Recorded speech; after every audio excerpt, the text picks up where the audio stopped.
જ્યાં લગી આત્મા તત્વ ચીનો નહીં, ત્યાં લગી સાધના સર્વે જૂઠી. મનુષ્ય તારો દે એમ એળે ગયો, માવઠાની જેમ ઉષ્ટિ જૂઠી. શું થયું થાન જાને પૂજા થકી, શું થયું ઘેર રહી દાન કીધે. શું થયું ધરી જટા ભસ્મ લેપન કરે, શું થયું વાળ લોચન કીધે. શું થયું તમને તીર્થ કીધા થકી, શું થયું માળા ધરી નામ લીધે. શું થયું તિલક ને તુલસી ધર્યા થકી, શું થયું ગંગા જળ પાન કીધે.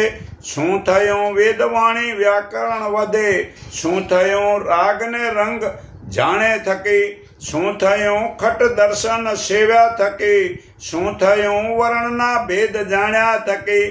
એ છે સદ પ્રચંચ પેટ ભરવા તણા, આત્મારામ પરિબ્રહ્મને ન જાણ્યા થકી. ભણે નરસૈયો કે તત્વ દર્શન વિના, રત્ન ચિતામણી જન્મ ખોયો. તો સમજાણું જીવતા બ્રહ્મજ્ઞાની વિના આત્મા જ્ઞાન થતું નથી, અને અજ્ઞાની આખી જિંદગી કર્મકાંડમાં રહી જાય છે.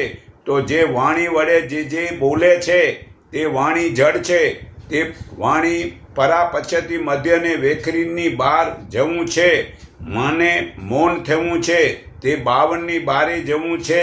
તે કર્મકાંડ છોડીને પોતાની ફરજ મુજબના સત્યકર્મ કરવું, તે કર્મનું ફળ પરમાત્માને આપી દેવું, અને ખોટા પાખંડ છોડીને નરસિંહ મહેતા વગેરે મહાન પુરુષોની ભલામણ છે તે જીવનમાં ઉતારો. તો શરીરરૂપી રત્નની કિંમત સમજ્યા છો. અગર તો જન્મને ખોટી રીતે જે ખોવો છો, અને મૃત્યુ પછી તેવા કર્મકાંડ અને તમોગુણ ખાવાથી પશુ પંક્ષી ઝાડ પનુષમાં જન્મે છે. આ ગીતાધ્યાય 14-15 પુરાવો છે કે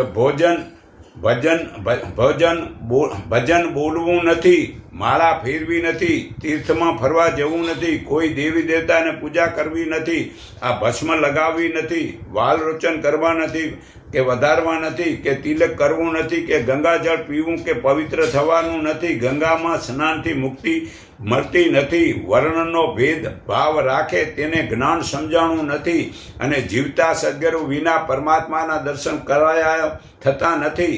તે લોકો કિંમતી રત્ન જે આ શરીર છે તે આત્માને પરમાત્માને ઓળખતો જ નથી. તો આ તત્વ દર્શન વિના રત્નમણી જન્મ જ ખોવે છે.